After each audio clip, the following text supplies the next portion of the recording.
દેવી કૃપા ઇરિગેશનમાં તમારું હાર્દિક સ્વાગત છે।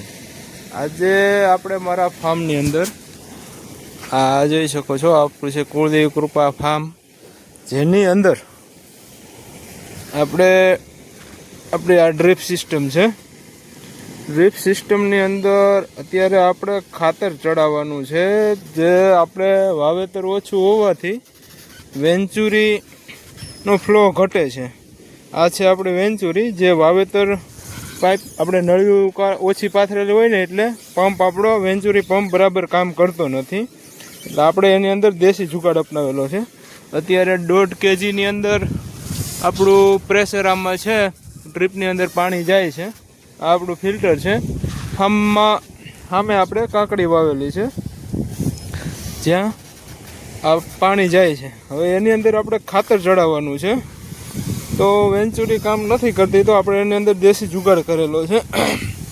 જે દવા છાંટવાનો પંપ હોય છે, એમાંથી આપણે ખાતર ઓગાળીને રાખી દીધું છે, પંપ ભરી લીધો છે। હવે આપણે આને ચાલુ કરશું। જે વેન્ચુરીનો વાલ હોય છે એ ખોલી નાખવાનો હોય છે।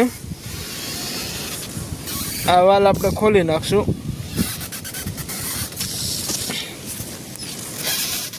આ વાલ આપણે ખોલી નાખ્યો। હવે જે આપણે પંપની અંદર આ સ્વિચ આપણે ચાલુ કરી દેવું। પંપ આપણો ચાલુ થઈ ગયો છે। જે પ્રમાણે આપણે એમાં પ્રેશર આપશું એ પ્રમાણે આપણું ખાતર જાહે। આ પ્રેશર વધારું તો વધારે જાહે, તમે જોઈ શકો છો।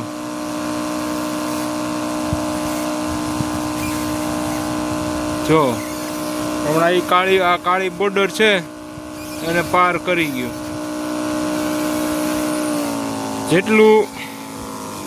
જેટલું વોલ્યુમ રાખશો એ મુજબ આપણે આપણી રીતના સેટ કરવાનું હોય છે કે કેટલા પ્રમાણમાં ખાતર જવા દેવું।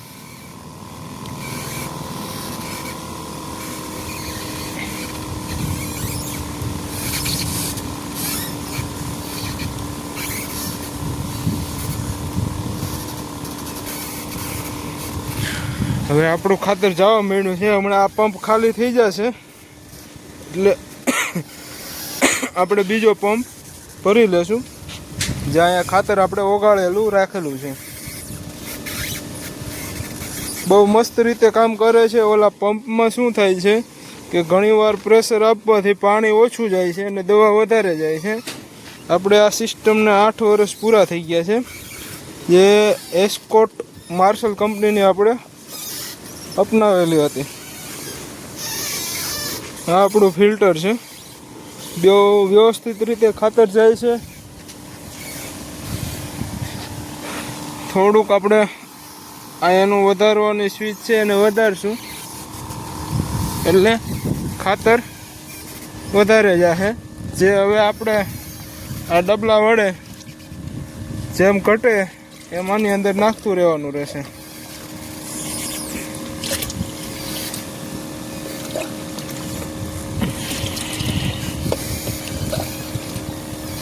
આ રીતના નાખતું જવાનું।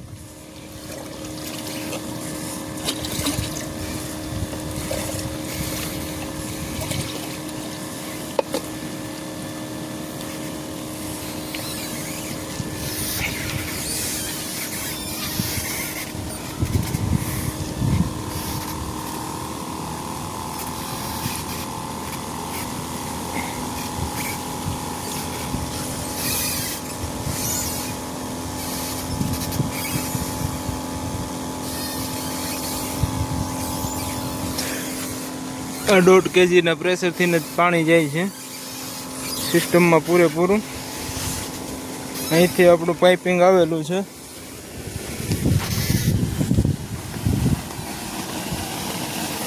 અહીંયા આપણો કૂવો છે, આ કૂવાની અંદરથી પાણી આવે છે। અહીંથી આપણે પાઇપ અંડરગ્રાઉન્ડ કરેલી છે, જે અહીંથી 90 mm 4 kg બહાર નીકળેલી છે। સિસ્ટમને 8 વર્ષ થઈ ગયા છે। હવે ટૂંક સમયમાં પાછી નવેસરથી કરવાની રહેશે। આ આપણું ફાર્મ છે।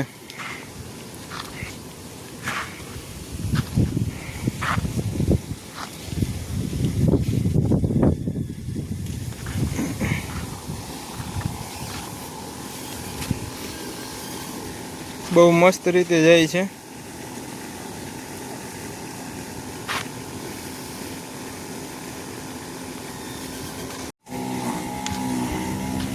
હવે આપ જોઈ શકો છો પંપ આપણો ખાલી થઈ ગયો છે.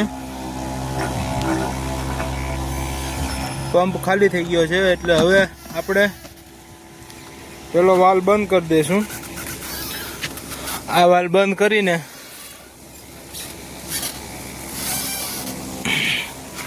અને પછી અહીંથી સ્વિચ બંધ કરી દઈશું. આ પંપ આપણો બંધ થઈ ગયો છે. હવે આ પાઇપ આપણે અહીંથી કનેક્શન છૂટું કરી નાખશું.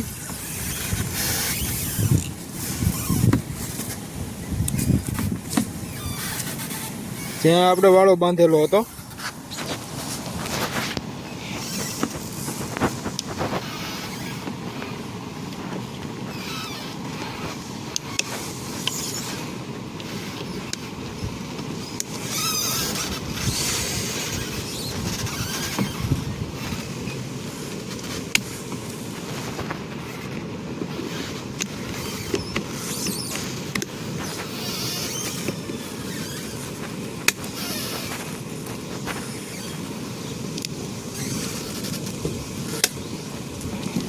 પહેલાં અહીંથી આપણે કનેક્શન છૂટું કરી નાખીએ.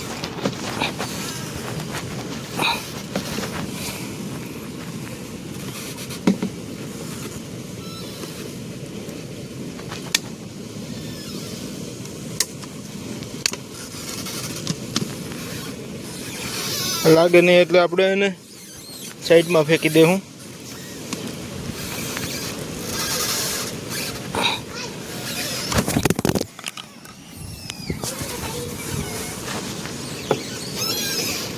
હવે આ કનેક્શન પાછું અહીંયા લગાડી દઈશું જે પંપનું હોય છે.